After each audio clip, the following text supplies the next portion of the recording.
And here is the magic. PWM controller,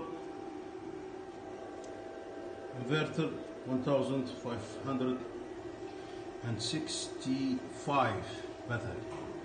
So this battery, so this system will just use bit of power from sun and take the rest of the power from the battery. But we are not leaving here, it's just a temporary situation. So we decide at least to power up our refrigerator for about 3, 4 hours, 5 hours. And by the way, this is a PWM controller, not. Let's zoom in. It's a sewer market and very excellent, actually, Chinese controller. I've tested this unit for years. You know, I have a similar one that is more powerful than. Not more powerful, it's the same, but it has more current.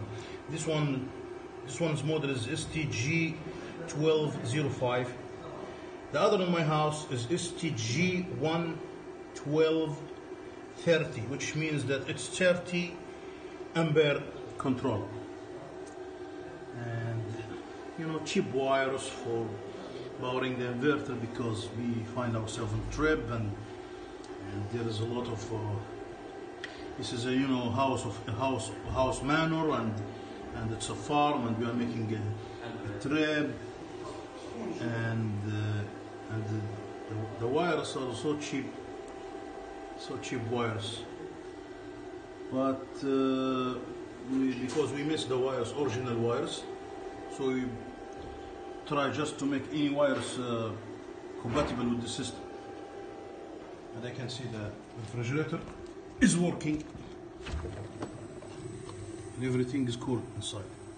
If you just look at the freezer, it's just cool. There is debris of ice. It's working system. Thank you.